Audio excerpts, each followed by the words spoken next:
Dominance.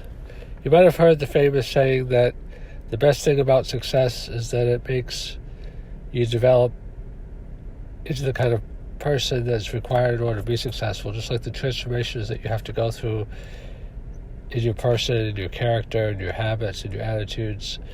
Like, you can't be successful if you just hang on to negative attitudes, resentment, jealousies, comparisons. All that stuff has to go, as you become more and more successful, because those are the things that are holding you back. So while it may seem like we live in the world of competition and cutthroat and, king of the hill and subjugation, that's only from the perspective of the carnal world.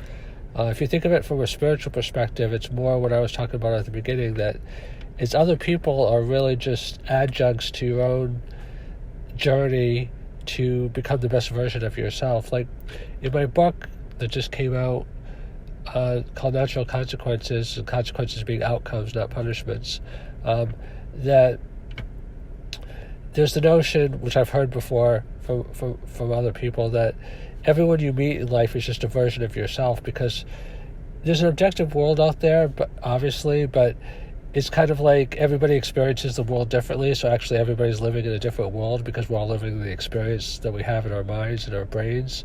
And everybody that you meet is kind of like a trigger to become, a certain version of yourself as you grow and develop. Like everyone's kind of like a secondary actor in the main play of your life, where you're the primary actor. So it's kind of like, from a spiritual perspective, there's not really anybody trying to subjugate you or dominate you. It's just that you're relating to, inviting in, benefiting from, being challenged by different external aspects that kind of hone you, like, steel in a fire, diamonds made under pressure, the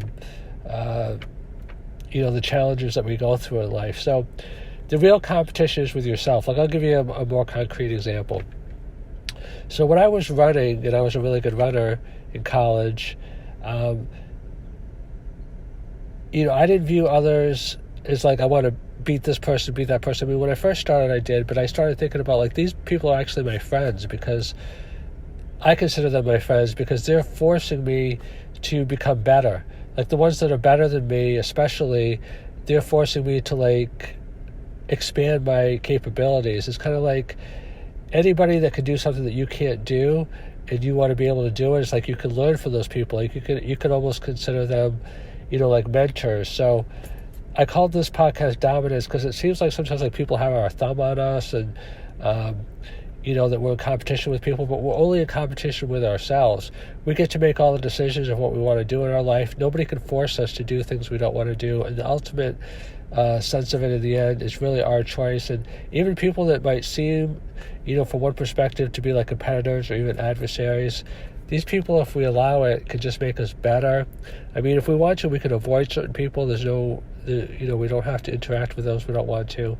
But we could also use the challenges of life. Like in a previous podcast today, I talked about Joyce Meyer, who said that she had a lot of sandpaper in her life, and she said that she had a lot of sandpaper in her life that because she had a lot of rough edges being smoothed out.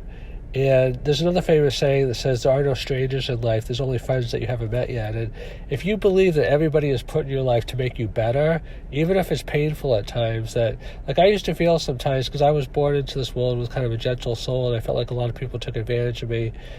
I mean, but then I came to recognize, not to play the victim role, that I had let people because I wasn't either strong enough, or I just didn't, for whatever the reason was. But then I realized, like, these people were actually my friends, because maybe they didn't intend to make me stronger, but they made me stronger, and a thicker skin helped me to develop more discipline. And ultimately, that, I think, is what gives me the confidence to be very successful, is that if you feel like you could just do what you need to do in life in a positive way to develop yourself and not let things bother you, and not get caught up in all the competition, and not see people as adversaries. Like, people get really sidetracked because they feel like they're in competition with this person, that person. If you feel like everybody in your life that you invite into your life, or that you do associate with, is helping you in some way, otherwise they wouldn't be there. And if they're not helping you, then you can just remove yourself. Then it'll help you so much more.